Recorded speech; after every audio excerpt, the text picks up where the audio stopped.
An explosion and fire broke out in a high-rise building in Russian capital Moscow, local media reported. The initial cause of the incident is a gas explosion in one of the apartments. The 8th and 9th floors of the building have been damaged. At least 18 people were injured and 3 people died in the incident. Among the injured are children. 60 firefighters and 20 special equipment were deployed to the area.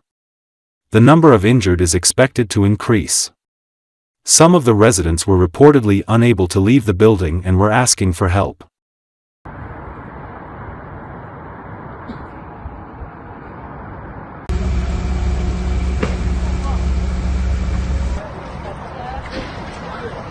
Нет, газ, походу.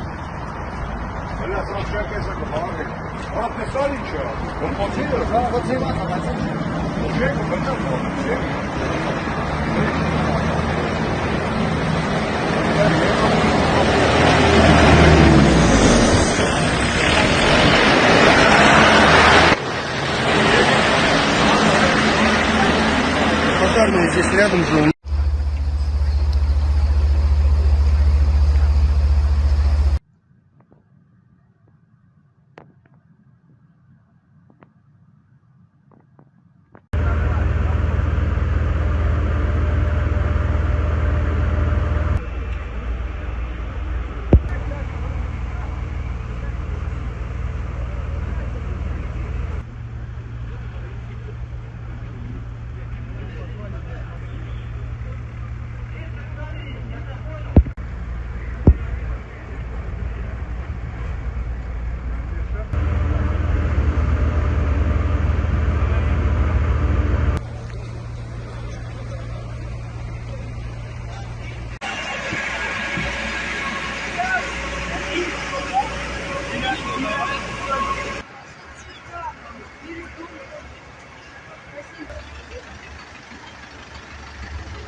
Ukrainian drones attacked Russia on the night of May 3. Air defense was operating in the Krasnodar territory, Rostov region, and occupied Crimea. More than 15 explosions were heard in Novorossiysk, 10 over Anapa, 5 in Slavyansk na Kubani, and from 4 to 8 over Feodosia and Kerch. The Ukrainian armed forces were also accused of a combined air and water attack on Novorossiysk. More than 15 explosions were counted there, and a residential complex was damaged. Russian military personnel destroyed unmanned boats and aircraft-type drones in the Black Sea. Ukraine launches drones against Russia primarily to weaken Russia's military capabilities, disrupt logistics, and degrade assets used to support the aggression in Ukraine. Typical targets include military airfields, air defense systems, weapons production plants, ammunition depots, oil refineries, and fuel depots in occupied territories and deep inside Russia. Russian forces also claim to have intercepted additional weapon systems over the Black Sea, including 8 Storm Shadow cruise missiles and 3 Ukrainian Neptune MD guided missiles. The Defense Ministry further reported destroying 14 Ukrainian unmanned boats in Black Sea waters. The incident represents one of the largest drone attacks reported by Russian authorities in recent months, with multiple regions experiencing simultaneous strikes. On the night of May 2, Ukrainian drones also struck Russia's Zvezda space electronic reconnaissance facility in the village of Moskovskoye, Stavropol Krai. The attack targeted a key Soviet-era GRU intelligence site specializing in intercepting NATO and foreign satellite communications. The Zvezda base, operational since the 1970s and featuring a distinctive array of parabolic antennas, plays a critical role in Russia's space signal intelligence and psychological operations.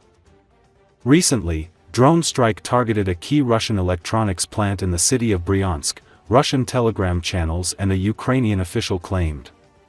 Bryansk Oblast Governor Alexander Bogomaz claimed that Ukrainian forces launched a massive attack against the region.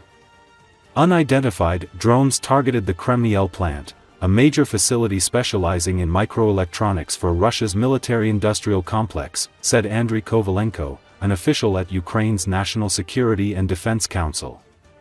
The plant produces components for missile systems such as the Topol-M, Bulava, and Iskander, as well as for radars, electronic warfare systems, drones, and the onboard electronics of military aircraft, according to Russian open sources. Some days ago, Russian air defenses opened fire against drones in the Alabuga Special Economic Zone in Russia's Tatarstan, the site of a Shahid-type drone factory, independent news channel Astra reported. Astra and other Telegram channels shared purported footage of a drone being shot down. Shot channel identified the drones as Aeroprakt A-22 and UJ-22 airborne unmanned aircraft. Alabuga lies more than 1,000 kilometers from the Russia-Ukraine border. Ukrainian long-range drones struck the facility last April, aiming to disrupt Russian production of Shahids and their Russian-made variants, Garants, which are widely used in aerial attacks against Ukraine. Over 6,000 Shahid-type drones were produced in Alabuga last year, as well as thousands of decoy drones used to overwhelm Ukrainian air defenses, said Andriy Kovalenko, an official at Ukraine's National Security and Defense Council. This year, Russia aims to produce 8,000 to 10,000 Shahids/Garants and 15,000 decoys in Alabuga, Kovalenko said. In the Kremlin, there is currently a confrontation between the conventional parties of war and peace. The first wants to reach an agreement with Washington on ending aggression against Ukraine, the second wants to extend the so-called SVO.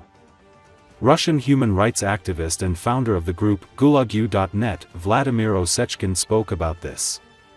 The human rights activist confirmed rumors that the Kremlin is concerned about the prospect of a quarrel with US President Donald Trump.